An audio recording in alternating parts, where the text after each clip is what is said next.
ndashimira kanoni. I'm thankful to the canon. Yatwigishije neza ku Mana. He taught us very well about God.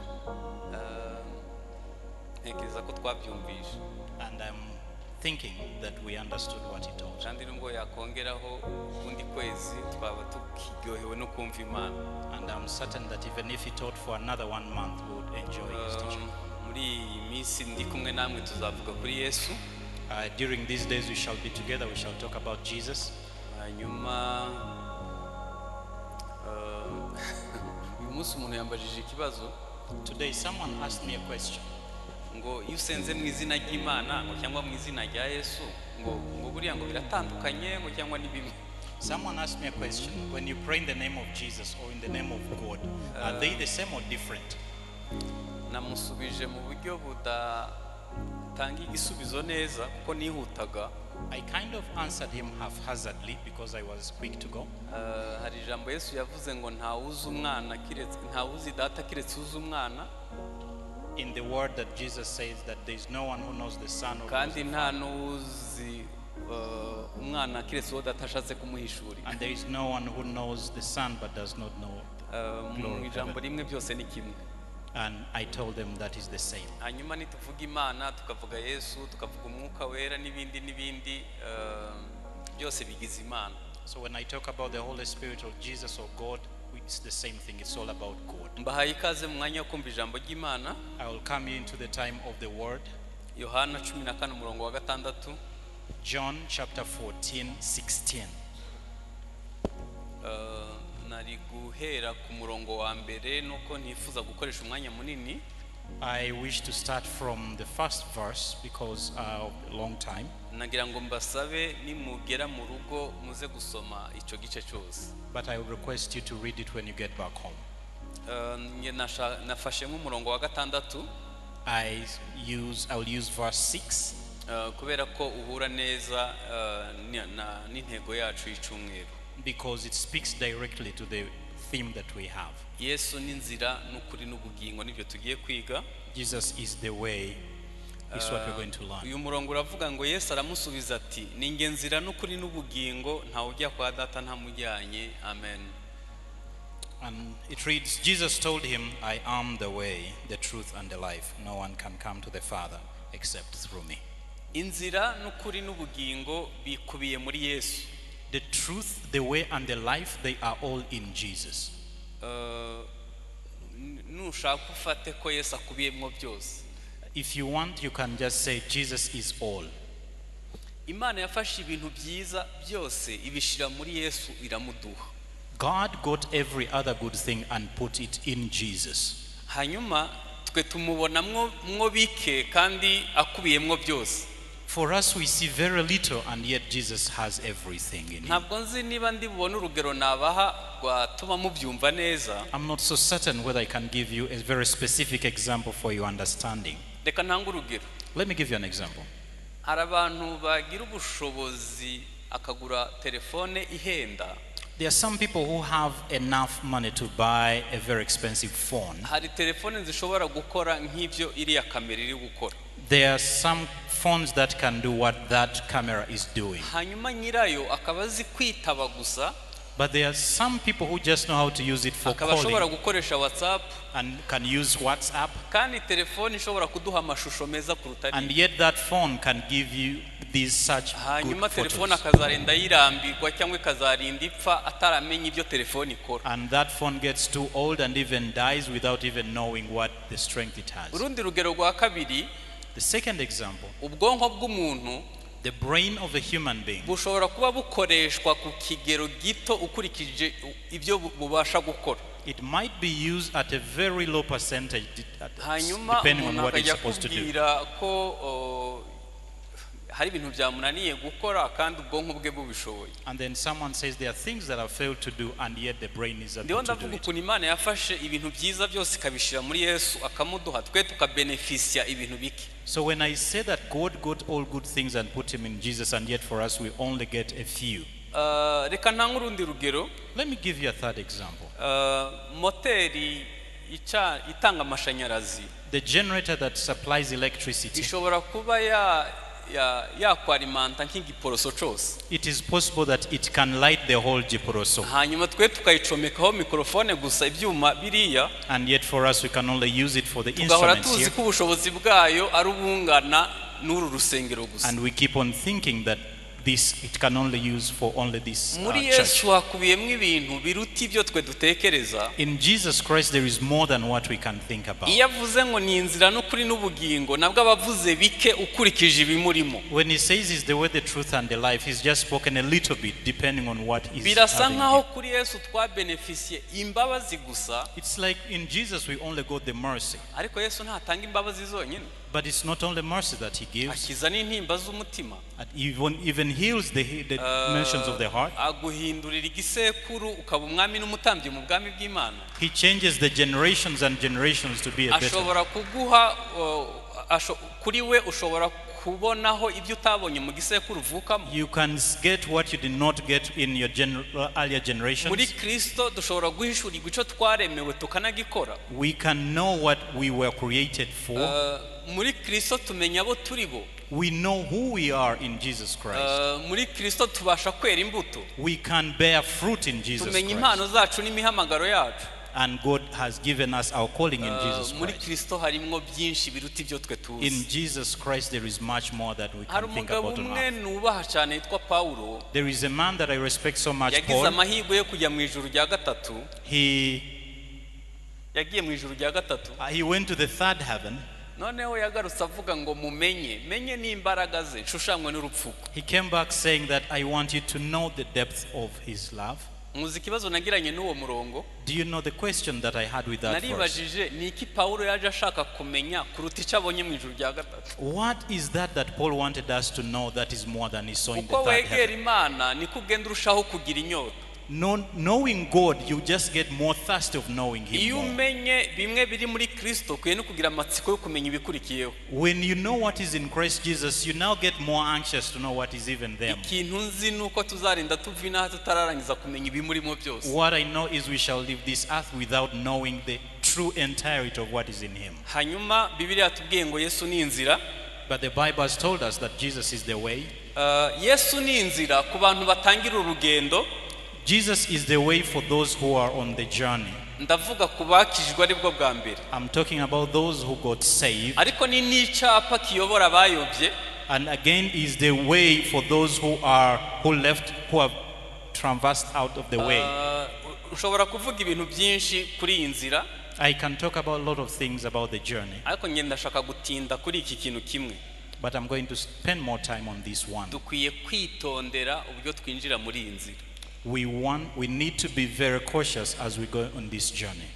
Matayo 7 umurongo wa 13. When we read in Matthew 7 chapter 13, haravuga ngo munyure mu irembo rifunganye kuko irembo ari rigari n'inzira ijyana abantu kurimbuka ari nini kandi abayinyuramo ni benshi, ariko irembo rifunganye ni inzira ijya mu bugingo iraruhije kandi abayinyuramo ni bake. Matthew 7:13, you can enter God's kingdom only through the narrow gate, and the highway to hell is broad. Its gate is wide for the many who choose that way. But the gateway to life is very narrow, and the road is difficult, and only few can ever find it. Ahantu numva rero nifuza ko dutinda kuri ijambo rivuga ko Yesu ari inzira. We are going to spend more time on this, that Jesus is the way. Abantu benshi, Many people, binjiye idini n'itorero bagira ngo binjiye muri Yesu. many people went into religion and the building of the church thinking that they have come into Jesus. Binjiye mu nzira ngari bagira ngo binjiye muri Yesu. They went into the big gateway thinking that they are in Jesus. Dukwiye gusubiramo buri munsi nakibaza ngo ninjiye mu nzira y'ukuri. We need to review whether we are on the right way. Uyu munsi nusanga utarinjiye mu nzira yitwa Yesu ukinjirira ahandi, umenye ko aho handi ntaho hazakugeza. If today you realize that you're actually in a wrong way, it's good to turn and then get back to Jesus, because that way won't lead you to where you want to be. Icyambere nababwira mu kwinjira muri iyi nzira, One thing that I want to first tell you about in getting into that journey, ushobora kumenya irembo rito ryinjira muri Yesu atamurikiwe n'umwuka wera. You can never know the narrow gate if the Holy Spirit does not light that to you. Ese winjiriye muri herembo. When you were entering, which gate did you use? Nuko ntafite umwanya munini. Just because of the little time that I Dufite had. igihe kirekire nahera ku murongo buri wese akatubwira mu minota 5 ya nyuma yakira Yesu yinjiye ate. I would use 5 minutes probably for each and every one of us to tell us which gate did you use. Hanyuma iyo umuntu amaze kwinjira ndavuga mu nzira y'ukuri. If someone enters and knows that it is the right journey, Ni byiza kwiyemeza. it's important that you commit to that route. Determination. Kimwe mu bintu Satani atinya ni ukwiyemeza. One of the things that the devil fears is commitment. Umuntu yiyemeje ntawamuhagarara imbere. When you commit, there is no one who can stand in your way. Dukwiye kuba turi abantu biyemeje. We need to be people who commit. Hari umuririmbyi yaririmbye ngo waba atinyutse ibyago byose naza kurikira umwami Yesu. There is a singer who said that if you are scared of all the troubles, you cannot follow Jesus. Ntacamurekesha iyo nzira. There is nothing that can stop you from following that route. Buriya Satani hari ukuntu acunga akabona ko kwiyemeza kwawe ari hafi ya ntako. There is a time when the devil looks and then knows that your commitment is Akaba almost yagusubiza none. inyuma byoroshye. And there is a way that he can take you back just easily. Sinzi niba hano hari abantu basomye agatabo k'umugenzi. I don't know whether there are some people here who have read the way of the Christian, the book of the Christian. Abataragasomye muzagashake n'agatabo keza gashobora kuvuga ku nzira y'umukristo. If you have not yet read it, please find it. It's about the way of the Christian. Ku bagasomye harimo inkuru ya mukristo avuye muri rimbukiro. There is a story of the Christian. Hari abantu baje kumutangira kugira ngo bamusubize muri rimbukiro. And then there are other people who are welcoming him to take him back to. Harimwo Nyamugija Nino. Nyamugiga Nino none se ni the both ends. Harimwo bwenge bw'isi. There is knowledge of the earth. Harimwo n'abandi. And there are others. Ariko ikintu cyatumye adasubira inyuma ni ukwiyemeza ko mu mutima. But the reason why he did not relapse is because he was committed. Nagira ngo mbasabe tuba abakristo batajenjetse ibyo wahura nabyo byose mu nzira ubura umuntu wiyemeje. I would like to request you to be Christians that are not temporal but rather committed. Kandi ibi ntabwo mbivuga gusa ku nzira y'agakiza. But it's not only about the way of salvation. N'abantu bari kujya kubaka ingo uyu munsi. Even those who are starting marriages today. Abantu biyemeje ko bazasezerana karamata. There are those people who have committed to be together for life. Agenda yumva ni haba impamvu ituma abivamo azabivamo byoroshye. And there are those people who say that if there comes a reason that I should stop, then I will leave that. Buriya suko banyogokuru batahuye n'ibibazo. It's not because they did not meet any challenges. Ariko kwiyemeza biyemeje nibyo byatumye bihanganira ibitihanganira. But because they really committed, it's the reason why they are patient. No mu nzira y'agakiza nuko dukwiye kuba turi abantu biyemeje. Even the journey of salvation, that is it. Ku bantu batariyemeza rero ibidukura mu nzira byo birahari sinakwizeza kutazahura nabyo. For the people who have not yet committed, I will not promise you that there are no troubles. Ariko ikindi nanone kuri iyi nzira tugomba kubaha amabwiriza y'inzira. The other thing is we need to follow the rules of the road. Nyiri inzira yashizeho amabwiriza. The way the owner of the road put their rules. Muko tubyumva tugenda uko amabwiriza y'inzira avuga. We do not take it just because we know how to do it, but because we follow the way of the Icyonze rules. nuko uko iminsi ishira niko tugenda tugabanya ibiciro. And as the days go by, that is how we keep on reducing the rules. Ntimugakabye kuba abakiranutsi. Do not make it so much.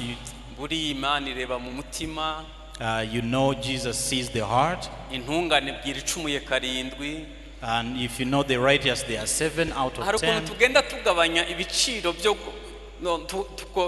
byo kutubaha amabwiriza ya nyiri inzira. There is a way we keep on devaluing the rules of the owner of the way. Icyonzi iyo habaye amasiganwa yo wenda ya marato. When there are competitions, the marathon competitions, umuntu yaba atariyandikishije. If you never registered, hanyuma agaca mu nzira itemewe. And then you use a different route that is not allowed. muri marato nubwo yakora ibitangaza ku isi nta gikombe bamuha. Even if you did wonders in that marathon, you'll never get the cup. Ikindi dukwiye kwambara intwaro zose z'Imana. Next is we need to put on the full armor of God. Kubera ko muri iyi nzira harimo n'urugamba. Because in that journey there is a battle. Basomye ka gatabo k'umugenzi muzi Aparuoni agwana na Mukristo. If you read that book, you know the battle that the Christian met. Ku ntwaro z'umukristo ntacu nshaka kuhavuga cyane. I'm not going to talk about the armor of Ariko nagira ngo God for the musigarana Christian. akantu kamwe. There is something that I want to say. Kubera kuki intwaro zose z'umukristo ziri imbere mu mugongo Imana itashizemo intwaro. Why do we have all the other armor right in the front but nothing at the back? Byari bivuze ngo nta gutabagwa kusubira inyuma. There is something that means that you are not supposed to Muri retreat. iyi nzira nubwo wahura n'ibigoye iyemeze kujya imbere nanone. Even if you meet troubles, you have to force yourself to Imana go up front. izatabara abajya imbere. God wants people who want to move forward. Tugaruke kuri marato. Let us come back to marathon. Birashoboka ko umuntu akomerekera mu nzira. It is possible to get hurt on the Niyo journey. mpamvu bashiraho ambulance igenda ifasha abahuye n'ibibazo mu nzira. It's the very reason we have the ambulance walking up. Ariko niba behind you. wanyuze mu nzira itateganyijwe nta ambulance izahura nayo. But if you took a different route, then there is no ambulance that is going to meet you there. Icya gatanu ku nzira ni ukwirinda kuyoba. Number 5, on the journey, you need to be sure Iyo that you're not usomye lost. Matayo 24 When you read Matthew Yesu 24, agaruka ku buyobe inshuro nyinshi. Jesus talks about the lost Aravuga very ngo many times. mwirinde hatagira ubayobya. He says, watch that you never get lost. Natangajwe n'ukuntu mu byakozwe n'intumwa I also get surprised when I read in the book of ndatekereza ko Acts, icyo gihe byari bikiri original. and I understand that should still be the original Abakristo part. bavaga mu iteraniro nk'iri turimo The Christians would move from such a ngo church. bagera mu rugo bakongera bagasubiramo kugira ngo barebe niba batigishijwe ubuyobe. When they would go back home, they would still review what they were taught Ubu to ngubu ibyo dukuye understand byose ku mbuga nkoranyambaga tubimira bunguri. that they are not lost. So, but for us here, when we are here, we just learn. Nyene uza hano bakurikiye n'abandi bigisha nka 20. Now, maybe we go to other 20. Ikintu nagira ngo ngusabe uzirinde ubuyobe. What I need to ask you is, please do Kubera not ko nta wander muntu in yihuta lost. nk'uwayobye.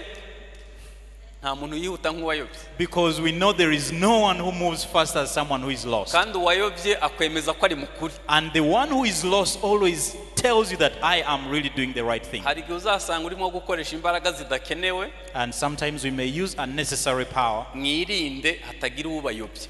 Be watchful that no one should make Satani you get ntabwo lost. avuga ikinyoma 100%.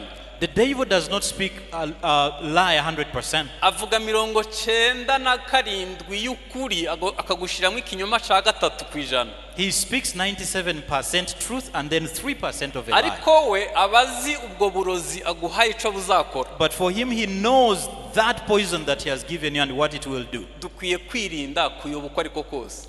You need to be watchful in all those parts. Ariko namwe mutekereze. Think about this. Umugabo n'umugore basezeraniye mu itorero. The man and woman who came here and got married. Bagasezerana gusezerana kwera. And they got a holy communion. Hanyuma umugabo akazahura n'ubuhanuzi bumubwira ko umugore wazapfa agashaka undi. And after that holy matrimony, someone prophesies to them that that is a wrong marriage. Kandi akagenda avuga ko Imana imuhaye amasezerano. And then he goes back saying that God has given me a Imana yo mu promise. ijuru isenya ibyo yubatse ko.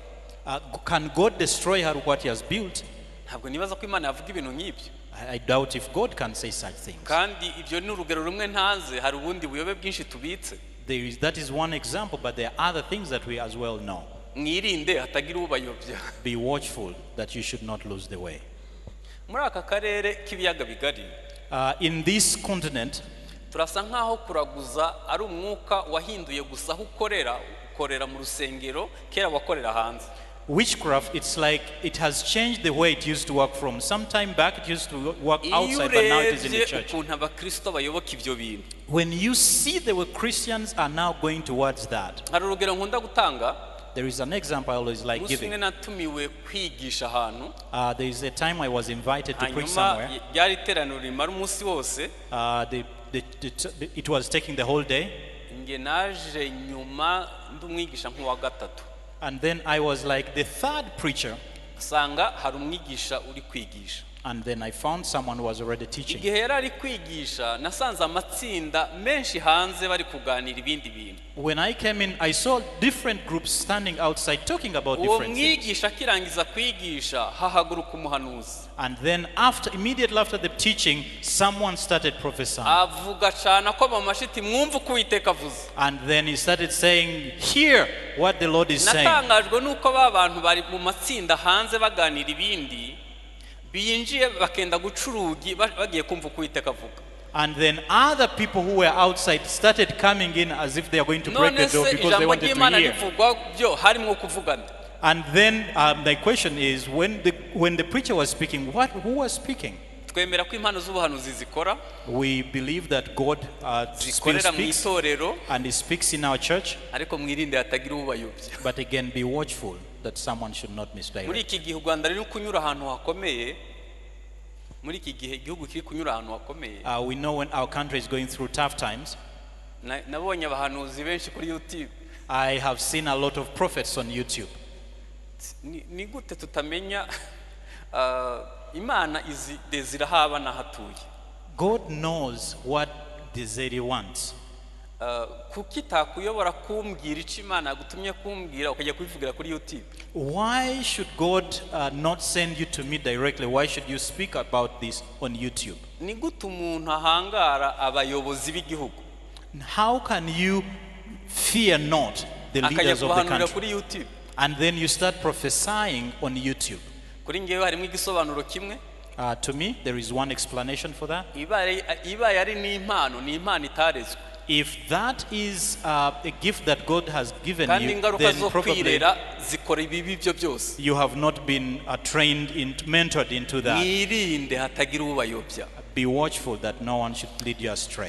ikindi dukwiye gusoma ijambo ry'Imana kugira ngo tumenye amabwiriza y'inzira. The other thing is we need to read God's word to know his rules. ikindi tukiye no kugira amatwi yumva Imana kugira ngo nituyobora tutagenda mu nzira mu kamenyero ahubwo twumve amategeko ya nyirinzira. We need to have ears that can hear what God is saying so that we do not go ikindi nagira ngo astray. mvuge kuri iyi nzira. Another thing I want to tell you about this way. gukomerekera mu nzira ntabwo ari iherezo ry'inzira. Being hurt when you're on the way is not the end of it all. nkunda uburyo Bibiliya yanditse. It is the way the Bible is written. ivuga intege nke z'abatubanjirije ikavuga n'imbaraga zabo. It talks about the weakness of those who came before us and even their strength. dufite abantu bamaze gutakaza ibyiringiro ku kigero kiri hejuru. We know some people who have lost their faith on a very high kubera ko percentage baje muri iyi nzira bategereje ko. because they came into this way waiting for. nari nzi ko nzahita mbyara. I thought I nari was nzi going ko to give nzahita mbona birth. akazi. I thought I was going to get a nari job. niringiye ko muribuka babigishwa bamanuka Emawusi amagambo babwiye Yesu. You remember the other two disciples that were going to the Emmaus? twari twiringiye ko. You remember they told Jesus, we thought we hari would. imyumvire tugomba guhindura. There is a kind of thinking that we need to change. ntabwo Yesu tumukurikirira imigati gusa. We do not have to follow Jesus because of bread. buriya n'abigishwa bamukurikira intego nkuru ntabwo yari iy'ubugingo buhoraho. Even the disciples, when they were following him, it was not bari because of bazi ko aje eternal life. gukuraho ingoma y'abaroma akima bakaba abaminisitiri. They thought he was going to become the king and then change the kingship. muzi ko of yageze Romans. ku musozi wa Elayono agiye kuzamuka bakimubaza ngo ni iki gihe ingoma yawe igiye kwima. You remember when he was moving up the mountain, they continuously asked him, is this the time now that your kingdom muhumure should imigisha come? Imana izayibaha. And please be restful that God will ariko provide that as tugomba well. kuba twarinjiye muri iyi nzira kubw'ubugingo buhoraho. But you have to be in the way ibyo of bindi eternal byose life. azabitwongerera bidusange mu nzira. All the other things will be given Dawidi unto yavuze ngo us. kugirirwa neza n'imbabazi bizanyomaho mu minsi y'ukubaho kwanjye. King David says, surely goodness and mercy shall be upon me all the days of my hari abantu life. rero baduha amakuru mabi bakavuga Imana uko itari bitewe n'ibyo bahuye nabyo muri iyi nzira. There are people who give us bad news depending on what they met along the way. cyangwa se bitewe n'uburyo Imana yabiyeretse. Or maybe the way God showed up unto them. iyo urebye Matayo When you see in the book of Matthew, yavuze ko nta gushidikanya Yesu ari Mesiya ari umwami wa Isirayeli. he says unrevocably that Jesus is God. hanyuma Mariko we yashimangiye ubuyobozi bwa Yesu nk'umugaragu. And then Mark says that Jesus is actually a nk'umuntu servant yaje leader gukorera abantu. and he works for the people. hanyuma Luka we yavuze Kristo nk'umwana w'umuntu. And then Luke says that Jesus as the Son of Man. Hanyuma Yohana avuga ko Kristo ari Imana. And then John said that Jesus is God. Nagira ngo ngusabe kubyuzi ntuzashireho akadomo uzashireho akitso kuko muri Yesu birakomeza. Do not, what you know about Jesus, do not put a full stop, but rather put a comma, because in Jesus everything is continuous. And then when you think that you know, there are even a lot of other things that you still do not know that you know. And then there is another thing. God cannot a mistake of having every other thing and put them in one person. Even he cannot put everything in one church. The way the parts of the body complete each other, that is the way, the same way Jesus' work completes each other. Another thing I want to speak about the way. Yesu ni ikiraro gifatanya umuntu n'Imana batandukanyijwe n'icyaha.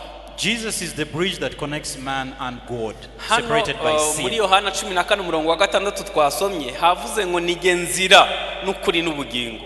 In John, where we read, the Bible tells us where we read, Jesus is the way, the truth and the life. Hari ikibazo kiri mu myizerere. There is a question that we are having in our faith. Hano RGB hari ukuntu babihaye inyito iravuga ngo imiryango ishingiye ku myemerere. There is what we say that faith-based FBOs, faith-based organizations. Babyise neza kabisa. That is a good name. Kuko iminsi ishira niko imyemerere igenda ivuka. And when as the time goes by, that is how even the faith keep multiplying. Reka mvuge imwe muri iyo. Let me talk about one of those. When you say that Jesus is one of the many gods, there is nothing wrong that you're going to meet with the world. Even when you talk about Jesus as one of those, everyone will not. But when you say that Jesus is the only way, I know that you are not going to survive that with a lot of people. Let me tell you what I believe. He's the way, He's the truth, and He's the life. There is nowhere else you can go through. It is only in Jesus that you can get eternal life. Up to today, that is what I believe. If you believe it differently, I believe God will reveal that to you. Jesus is the truth. A person has three stocks in him. That there is that we know it is true. There is the faulty. There are those that you doubt.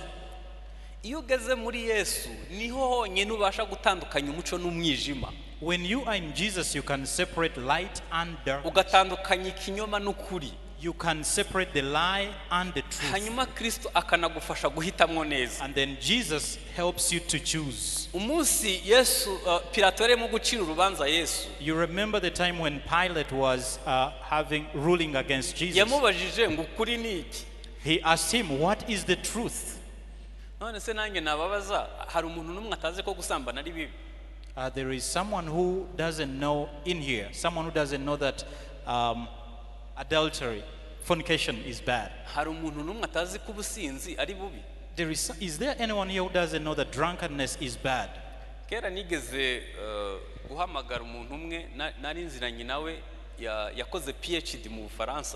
There is someone I called some time back. He had the PhD from France. And because of too much wisdom, that same university gave him a job. And he knocked down 8 cars because of drunkenness.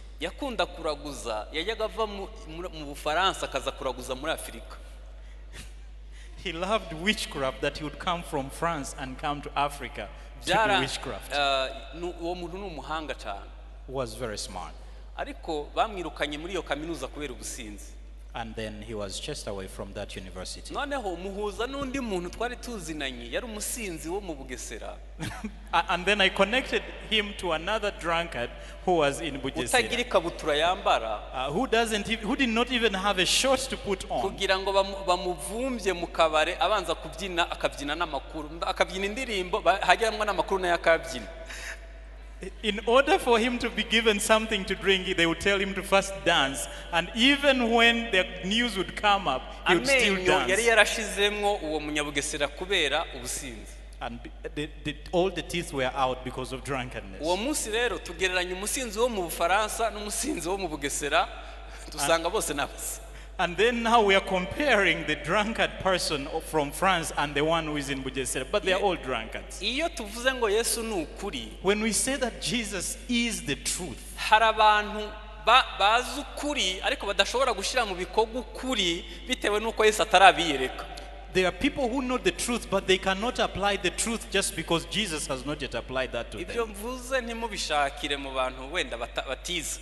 Do not think about this from people who are illiterate. None se iyo umupapa w'umusirimu Imana yahaye umugisha. When you see a very smart married man blessed by God, ahisha konti umugore we, and you hide accounts from your wife, afite abana beza bane, and then you have very nice 4 kids. Mu buryo uwo mupapa yitavye Imana abana batazabenefisia umutungo wa se. Should that man die, then the children will never benefit Iyo from the riches bigakorwa of the n'umuntu father. w'umusirimu.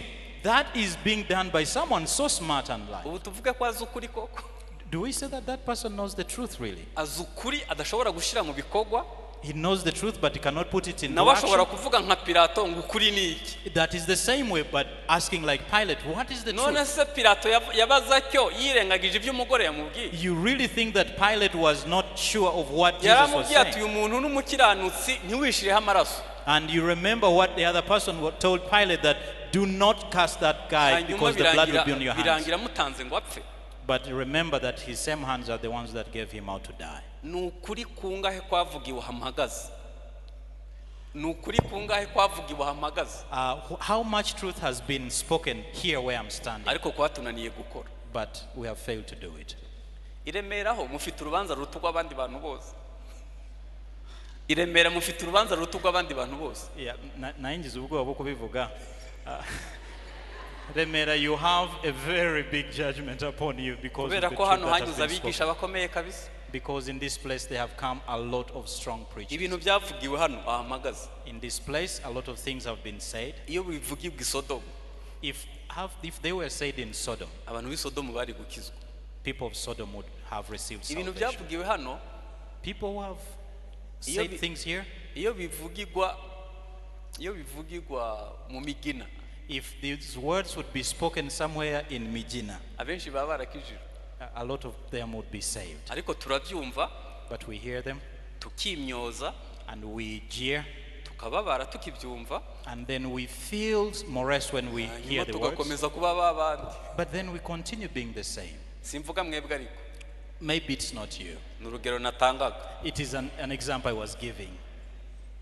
Yesu ni inzira. Jesus is the way akaba n'ukuri and the truth. Icyampa y'amasengesho y'iminsi 40. How I pray that these 40 days akazasiga utandukanije ukuri n'ikinyoma, can leave you transformed to know the truth and life. Akazasiga umuco n'umwijima. A difference between light and darkness. Yesu nk'ukuri akaguhishurira ukuri k'ubuzima ukwiye kubaho. Jesus is the truth and he reveals to you the truth of the life you're supposed to live. Ndabizi ko hano mu masengesho tushira ibyifuzo hariya mu giseke. I know here in our 40 days we pray, we put our prayer requests in this ariko basket. icyampa icyifuzo gikuru bikaba gushira ukuri mu bikorwa. Oh, how I feel, how I wish that the biggest and the strongest prayer request is to know the truth. mugisha n'umwe Imana izatwima. Nta mugisha n'umwe Imana izatwima. There is no blessing that God won't give to us. Hanyuma ijambo rya gatatu, the third word, niwe bugingo. He is eternal life. Ndashaka kuvuga ubugingo mu buryo bubiri. I want to talk about eternal life in two ways. Ndashaka kuvuga ubugingo nk'igice kiba hagati y'umwuka n'umubiri. As a part which is between spirit and the body. mu bugingo harimo ubwenge, kamere, amahitamo, amarangamutima, ni naho hafatirwa ibyemezo. In the soul there is those that he has talked about. Nabyibuka byose. Harimo ubwenge, there is knowledge. Harimo kamere, carnal nature. Harimo amarangamutima. There is emotions. Hanyuma harimo n'amahitamo. And choice. Niho hafatirwa ibyemezo. And knowing the decision. Muri ibyo bintu byose mvuze reka mvugemo akantu kamwe. But in all those, let me talk about one thing. Hari abantu benshi igice cy'amarangamutima kigwaye. There are some of us which are our part of eternal life cyangwa se amarangamutima yabo akomeretse. Or maybe our emotions have been damaged. Nubwo bakiriye igice cy'umwuka cyahuye cinjiye mu nzira, even if we have met with the spirit, ariko igice cy'ubugingo kibayeho gikomeretse. But there is a part of eternal which is destroyed, the soul which is destroyed. Bivuze mu magambo yoroheje. I've used simple words to speak about this. Ariko iyo umutima ukomeretse, but when our emotions are destroyed, bikoresha ibyaha. It makes us to sin. Bitera indwara. It makes us to have diseases. Bituma ushidikanya Imana. And then it makes you doubt on God. Byica ejo hazaza. And then we do not know what will happen in the future. Bituma utakaza icyerekezo cy'ubuzima. And then we fail to get the vision of our life. Imibanire yawe n'abandi irapfa. And then the children nta nubwo ushobora kwishima ngo bishoboke. And there is no one who can be happy. Birashoboka ko twakijijwe mu gice cy'umwuka tukinjira mu nzira. It is possible that we got salvation. Ariko tutibutse guha Yesu n'imvune z'umutima. But we failed to give Jesus all the damages of our Matayo 11:28. In Matthew 28. Haravuga ngo mwese abarushe n'abaremerewe nimuze munsange ndabaruhura. All those who are broken hearted and heavy laden, come and I will give you rest. Mperuka kumva inkuru mbi. There is a bad story that I had. Ni itorero rimwe nari nasuye. I had visited a given church. Umuntu yahagaze nkaha ndi mpagaze arigisha. Someone was standing just like where I'm standing right now. Musa aranahanura.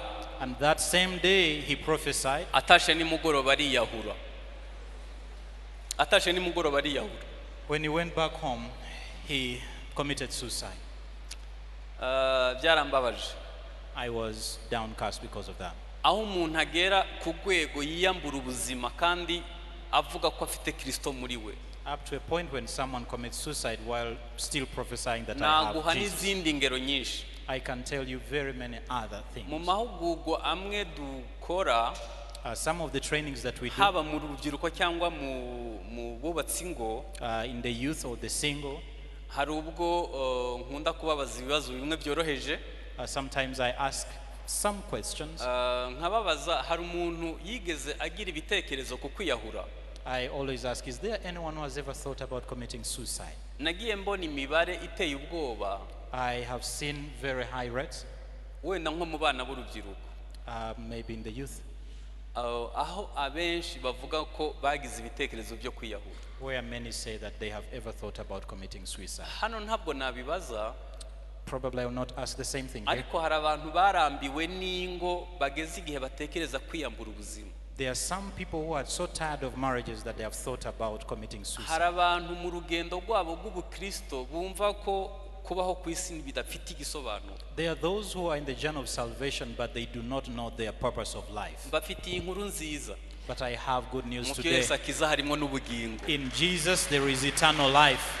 Muri aya masengesho y'iminsi 40 Imana izagukiza amarangamutima akomeretse. In these 40 days may we be healed of our emotional damages. Ntabwo uzabasha kubana n'abandi neza umutima wawe ukomeretse. You cannot be with other people lively Ntabwo uzabasha when gutanga emotions are damaged. ibyishimo amarangamutima yawe akomeretse. There is no way you can show happiness when your emotions are Mwari muzi damaged. ko bigera igihe n'umwana wabyaye mu nda ukabura urukundo umuha kubera ko harimo amakimbirane mu ngo. Did you know that even the child you can give birth to can get damaged because of the emotional damages? Buri yonkeje umwana umutaha amarira uburimo kumwangiza. When you breastfeed a child, when you are crying, you are spoiling the child. Umusemburo watumye amarira aza ntugire ngo mu mashireka ntuburimo. The catalyst that makes the breast to come is the same thing that spoils the Ufite child. inkuru nziza. I have good news Imana today. ibasha kugukiriza ubugingo. God wants to heal your emotions. Hanyuma ndashaka kuvuga ubugingo mu buryo bwa kabiri. I want to talk about eternal life in a second way. Ubugingo nk'ingororano Imana izaha abakunda Imana. As a crown that God will give unto us. Hari ubugingo Imana izaraga bera. there is eternal life that God will give to those who nibyo are righteous. byiringiro by'itorero. That is the hope of the church. Paulo yaravuze ngo impamvu turuha tukagoka nuko twiringiye Imana. The reason as why Paul says that we get tired and we get hit, iyo but it's urebye imibabaro because of the hope. Paulo yahuye nayo ntabivemo nuko yaringiye Imana itanga ubugingo When you buhoraho. see what Paul goes through but he does not leave it, it's because of that. Yaravuze ngo noneho meze nk'ibisukwa ku gicaniro. And he just says that even if I am Soje poured on urugendo the rwanjye amahoro. sacrifice on the altar, I Imana am looking forward to izampa the peace. ingororano. My God will give me a crown. N'abandi bose bakunze gukiranuka bazabona ubwo bugingo. And even though all those who continuously, Nukuri kose Imana izaduha ubugingo. God will give them eternal life. Mu by'Imana itubikiye That is what God hari has saved for ukuzaduha us. ubugingo buhoraho. We shall get eternal life. Ntuzagire impamvu iyo ari yo yose yatuma utazabona ubugingo buhoraho. Do not have any other reason that will make you fail to get eternal Ntuzemeranywe life. n'ikintu cyose cyatuma ubura ubugingo buhoraho. Do not let any other thing make you fail to get eternal life. Nta munezero, There is no happiness. nta binejeje by'inaha mu isi There is nothing that can give you joy in this world byaturutira ubugingo buhoraho tuzaragwa. that can be more than what we shall receive in heaven. Niyo mpamvu ukwiye kwihanganira ibyo unyuramo It's the reason as why you should kugira ngo persist, utazagira impamvu iyo ari yo yose ituma utabona ubugingo. such that you don't get any reason that will make you fail to get eternal Yego life. muri iyi nzira hari ubwo tunyura mu bitandukanye, Sometimes we talk about it differently, ariko aho tuzagera twese hamwe ni ukugororerwa ubugingo but buhoraho. what we all will be, we shall all get eternal life. Ibyiringiro bikuru by'itorero ni ukuzabona Yesu ahagaze ku bicu. The full hope of the church is to see Jesus standing at the Ibindi very byose ni inyongera, All other things will be added unto ni us. imigisha aduha turi inaha, It's the blessings that he gives unto us ariko here. igikomeye kiruta ibindi n'ubugingo. But what is more important is eternal life. Rero hahita havuka impaka There is people who are arguing. zivuga ko umuntu yabonye ubugingo buhoraho adashobora kubutakaza. There are other people who say someone who got eternal life cannot lose it. Ibyo yakora byose nta kibazo. That whatever you do, there is nothing that can happen. Dufite dogiteri muri theology, nta kibazo azadusobanurira. We have someone who has a PhD. Probably he will explain to us. Ariko Bibiliya avuga ngo mwirinde uko mugenda muri iyi nzira. But the Bible says, be watchful as you go into this journey. Murinde icagaciro mwakiriye. Keep safe that what you have acquired. Yego Imana iraturinda ariko nawe iguha inshingano.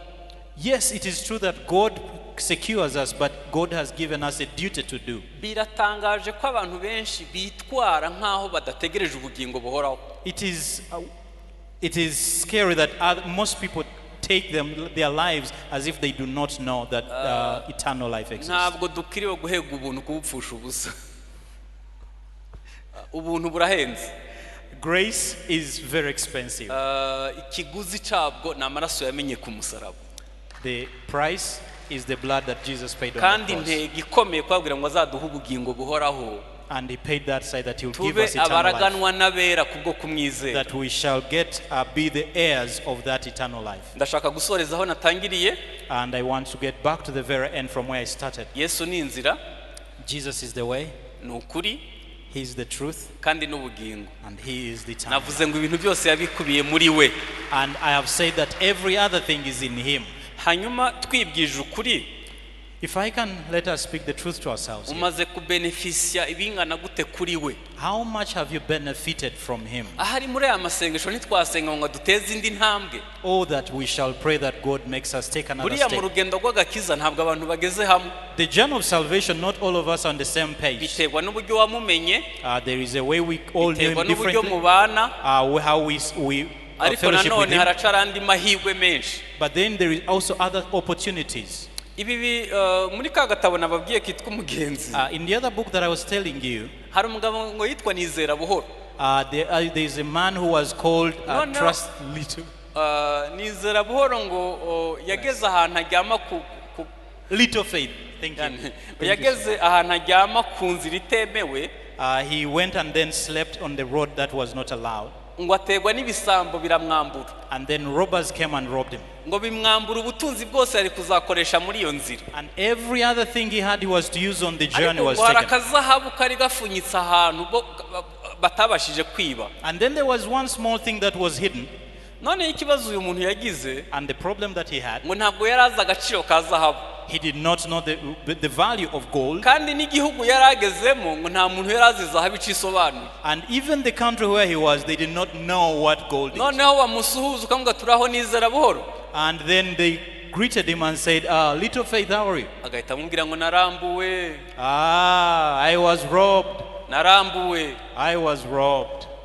Ntiyari azi icyo agaciro afite. If he only knew the value of the gold cyangwa that he had. tukamenya ibihishe muri Kristo Yesu, Oh, how I wish that we get to know what is in for us in tukamenya Jesus. ibyiza aduhishiye. We get to know what is in Jesus for us. Bivugwa n'ijambo ry'Imana, In the Word of God, bisaba ngo ube inshuti ya Bibiliya, we need to be a friend of Him. kandi witoze guhuza ubuzima n'ibyo usoma, And we need to practice to uzabona act birushaho what we read. kukuryohera. And even then the journey will be Yesu ni sweeter for inzira, us. Jesus is the way. muri we hahishemwo byose. There are a lot of things in Him. Hari umwanditsi umwe yavuze ngo One Yesu ngo ni nka sheke isinye ariko itanditseho umubare wayo ushaka. That Jesus is like a blank check signed. Hanyuma nigeze kumva inkuru y'abana babiri bakuriye ahantu hamwe, There is a story that I had of two children who grew up ariko together, badahuje ubwenegihugu. but they were not of the same Hanyuma citizenship. bigera igihe baratandukana, And then sometime they separated. umwe arakira bikabije, And another one got so rich, undi nawe arakena bikabije. another one became so poor. Hanyuma habaye impamvu ituma bahura ikindi gihe. For some reason they met again. Arabaza ati ko ubuzima bwanze habaye iki? And then one asked, why did life take you this way? Aravuga ati nyene byaranze. I don't know. Aramubwira ati rero twarakundanaga, But you remember that we were ngiye friends kuguha and loved each sheke other. izakubera urufatiro rw'ubuzima. And then he says that I will give you a check that will lead you in your whole life. Amusinyira amafaranga menshi, And he signed for him a very big hanyuma check. ahita atega indege aragenda. And then he got a plane and he got back. Wa muntu basinyiye sheke The other guy who received the blank check, yazindukiye kuri banki, he went to the bank. arebye abapolisi bahacunga ukuntu And bareba, then when he saw the number of police guards, aravuga ati ninjiye banyica n'ukuri kose, that is me who they are looking after. ubu nazavuga ko iyi sheke nayikuye he? What will I say? Where did I get this check from? Aragenda ayishyira munsi y'akamatera yaryamiraga, And irinda then isazi he went and placed it under the cupboard that where he was sleeping. kubera ubwoba gusa. Because he was afraid. Bongeye guhura, When they met again, aramubaza ati ko mbona nta kintu cyahindutse, but there is nothing that changed on you. habaye iki? What happened? Aravuga ati nkubwize ukuri, But let me tell you what happened. nagiye kuri banki, I went to the bank, ndebye abayirinda uko bareba, but when I saw the people standing there, ndavuga ngo banyica. they are going to kill me. Avuga ati ka gasheke kasaziye munsi y'amatera. And now the other check is really very old in under the cupboard. Aravuga ati nta kindi nakumarira. And he said, there is nothing more I can do for you. Bijya bintangaza It surprises me iyo umuntu yaje hano when someone comes here akumva nk'ibi twumva, and then hears what we are agashira saying umwaka nta cyahindutseho, and then goes back home without change of agafata uwa kabiri anything. n'uwa gatatu. The second and the third and the fourth. Ibi bintu wumva byejeje abandi, And these things that you hear has made other barushaho people kuva mu righteous. bwiza bajya mu bundi, And they have moved from one barushaho righteous to gusa na another. Yesu, And they are now more aho like of batangiriye Jesus. kubyumva buzuye umwuka wera, And some of them have aho been filled with the batangiriye Holy Spirit. kubyumva bahindutse ku And ngeso, others have aho changed in their batangiriye discipline. kubyumva bera imbuto, And others are now bearing aho fruit. batangiriye kubyumva bamenye ko gutanga bizana umugisha kuruta guhabwa. And then they got to know that giving is better than receiving. Mureke twibwize ukuri, Let us speak the truth to ourselves. kuva dutangiye kubyumva habaye, Ever since we started listening to this, what twamenye has changed? ibyiza bihishe muri Yesu. Did we ever know what is in Jesus Hari Christ? korasi y'ikirundi numvishe There is a chorus in ivuga ngo Kirundi. saha gusa hari n'ahandi ndashaka ko hanshitse. The chorus. Ni ukuri kose aha tugeze, Here where we are standing, imbere hari ahandi heza kurutaho, there is something better just hari ahead of ibindi us. byiza kurutaho. And there are even better things right ahead of us. Umuntu umwe yaruriye umugabo we ibiryo, There is someone who served his man food. hanyuma afata inyama aba arizo abanza hasi, And then he got the meat and placed it down below. afata n'imboga nziza nazo zirenzaho, And then he got greens and vegetables, put it on top. hanyuma afata umuceri mwinshi arunda hejuru, And then right on top he put a lot of rice. hanyuma yagira gusa ngo amutesitinge, And then hanyuma arangije afata umuceri arawurya inda yuzura, after that the man ate all the rice and he was satisfied. kandi yari yaramubwiye ati noneho tugiye gusangira, Now he said that we are going to share. uriyarurira nanjye niyarurire. You're going to serve yourself and I also serve myself. hanyuma umudamu yatinze mu tuntu mu gikoni And the wife kept on doing a lot of other things in the kitchen. asanga umugabo amaze umuceri I found when the man had already finished the rice, aha gataragera ku nyama he had not yet reached on the meat. ubu ntabwo uzi ko ibyiza biri imbere koko Don't you know that the good things are right ahead of you? Imana ikubikiye ibyiza kuruta ibyuzi There is a lot of things in store for us. Paulo good things. yaravuze ngo nubwo umuntu wacu w'inyuma asaza ngo uw'imbere ahinduka musha uko bukeye Paul says that even if our outer man gets old, our inner abatewe man mu gets rugo better. rw'Imana bazashishira mu bikari by'Imana That those who have found God, they no mu will be in busaza the rooms bwabo of bazaba God. bacera imbuto bafite amakakama n'itoto That even when they grow old, they will still Mose be yamaze fresh. imyaka 120 amaso yakireba neza Moses spent 120 years when his akibasha eyes were kuzamuka seeing, umusozi kuvugana n'Imana and he would still go up and speak to God. hajya turambiwe tumaze ingahe But we are tired. How many have we spent so far? bari bamaze kurambirwa gusenga Some people are tired of praying already. kugira ngo aze nuko bamubwiye ko hari umuhanzi ku giti cye For people to come here, that's hari when we have told them there n'umwigisha is ufite a amavuta celebrant. menshi Or maybe there is a speaker who is so much having the Daniel Holy Spirit. yasenze imyaka 70 gatatu ku munsi kugeza bavuye mu bunyage And there is Daniel prayed every other day, 3 times a day, 70 years, even when they were still in slavery. nagira ngo dusenge I want to ask us to pray. nagira ngo dusenge muri ubu buryo I want us to pray in this way.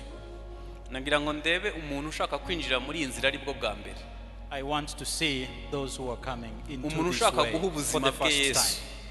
For the first time. ukavuga ati ngewe ni ukuri sinkijijwe ndashaka guha ubuzima bwanjye Kristo For someone who wants to say that I nico am not kintu saved, kidateye I want to isoni come to waba Jesus. ukoze mu buzima It is the one thing that is not shameful that you impano have done in your nziza life. waha Imana no kuyiha umutima wawe To give God your life and your mind. ubwirinzi bwiza wagira ni uguha ubuzima bwawe Yesu ngo abukurindire The best security that you can have is to give back hari your umuntu life to ushaka guha Jesus. ubuzima bwe Yesu ari bwo bwa mbere ngo azamure ikiganza Is there anyone who wants to give their life to Jesus for the ntabwo very biteye first time? isoni Imana iguha umugisha Imana iguha May umugisha God give you all the blessings. God bless you. ndashaka God bless gusengana you. n'umuntu wa kabiri I want us to pray for the second umuntu way. yacitse intege muri iyi nzira I want to pray for someone who has backslidden in this way. akavuga ati nibwije ukuri If I were to say the truth to myself, nkurikije ibintu mazemo iminsi if I can say the things that I have been saying all iyi day, nzira nacitse intege pe when I see this, I have really gotten backslidden. nifuza gusengana nawe I want to pray with you. nawe wazamura ikiganza May you also raise up your hand. gucika intege ntabwo ari ubugwari bibaho kuraswa umuntu ari mu nzira Losing all the strength that you have is not something gukomereka you nabyo should be ashamed birashoboka of. gukomereka nabyo birashoboka Being hurt is also something possible. ndashaka gusengana n'umuntu wa gatatu The third person, umuntu umaze gutakaza ibyiringiro someone who has lost hope. akavuga ati nahuye n'ibikomere You said that I have met with many challenges. nari nzi ko Yesu azankorera ibi n'ibi ndategereza biratinda I thought that Jesus would do this and this and this. none ndumva But I ibyiringiro waited and bimaze I failed. kugabanuka cyangwa gutakara I have failed to get all those ubu promises. turi imbere y'Imana reka tubwize Imana ukuri Let us pray, let us speak to God in truth hari because we're in front ubufasha of Him. yiteguye kuduha There is something that there is support that God wants us to give yiteguye us. komora ibikomere byawe He is so ready to cure us of our hari hearts. icyo Yesu yifuza kubikoraho And Jesus wants abo to. mvuze bombi bahaguruka tugasenga May you, all those I've talked to, may you ba stand up bantu as well. bazamuye ibiganza bahaguruke mu mwanya wabo And those people that put up their hands, may you stand up where you nifuza are. ko dusengana I want to pray with you.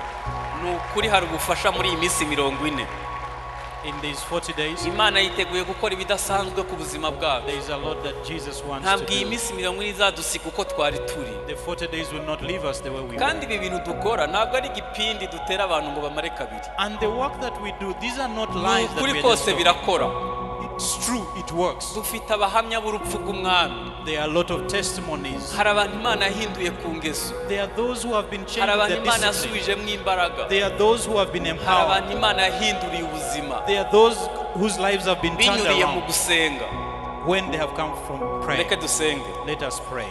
Mana mu izina rya Yesu aba bantu bakwakiriye aribwo bwa mbere turasenze kugira ngo bandike mu gitabo cy'ubugingo ijwi ry'abacira urubanza risimbugwe n'ijwi ry'amahoro. Bohora ubugingo bwabo, abadayimoni bihishe inyuma y'intege nke zabo bakabatsikamira nibatsindwe. Ubugingo bwabo n'ubw'igiciro mu maso y'Imana, ubarindisha ubuntu bwawe n'imbaraga zawe. Mwami, ubahindurira igisekuru. Petero yaravuze ngo mwebweho muri shanga ryera, muri abantu Imana yaronse, muri abami n'abatambyi mu bwami bw'Imana. Reka be kumva Mwami ko babaye abasanzwe, ahubwo babaye urubyaro rwa Aburahamu kubwo kwizera. Ubabe hafi kubw'ineza yawe, ubakomereze muri inzira, ubahe ibyishimo by'agakiza, ubahe kugirirwa neza.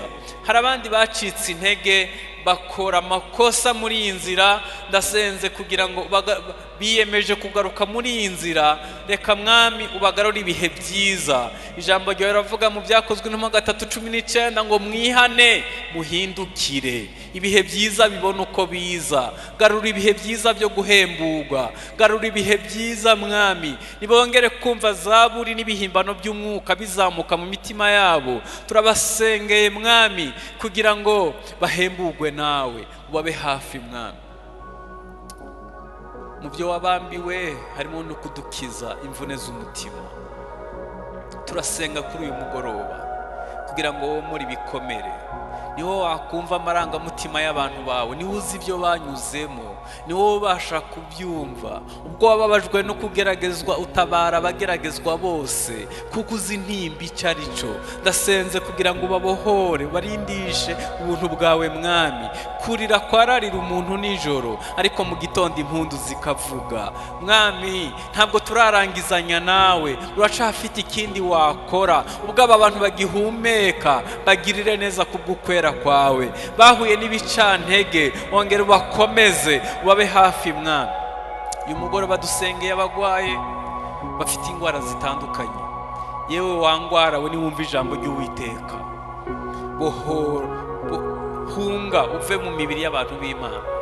Wangwara we hunga, zaba indwara zitera umutwe kubabara, zaba indwara z'amaraso, bwaba ubugwayi bufata umubiri mu buryo bwose. Turasenze kugira ngo aba bantu bakire. Umunsi umwe wanyuze ku mutini w'ubuzeho imbuto urawuvuma uruma, basanga wumye nk'aho umaze igihe kirekire. Ikintu cyose kiri mu mibiri y'abantu b'Imana kitaguhesha icyubahiro nikivumwe gikugweho. Iyi mibiri Mwami ihinduka ibikoresho biha Imana icyubahiro. Ntabwo ari ibyo gusa Yesu, hari abandi bafite imisozi imbere yabo, hari abandi batazi igikurikiraho. Wabwiye Zerubabeli ngo si kubw'amaboko, si kubw'imbaraga, ni kubw'umwuka wanjye uwo musozi uzahinduka ikibaya. Turasenze gusubize Mwami ibyifuzo by'abana bawe, ugirire neza buri wese nk'uko akwiringiye. Muri byose ushobora harimo ibi byose bari kukubwira, ugira icyo ubikoraho. Hari n'ibyo ukora tutabigusabye Mwami. Turasenze kugira ngo ukore ibikwiriye Mwami. Ijambo ryawe riravuga ngo uzatumara ubukene bwacu bwose kugira ngo tugukore dufite ibihagije. Uzi ubukene abantu bafite mu mwuka, uzi ubukene buri mu bugingo no mu buryo bufatika. Ugirire neza abana bawe Mwami. Turasengeye iki gihugu kugira ngo kirindishwe imbaraga zikomeye.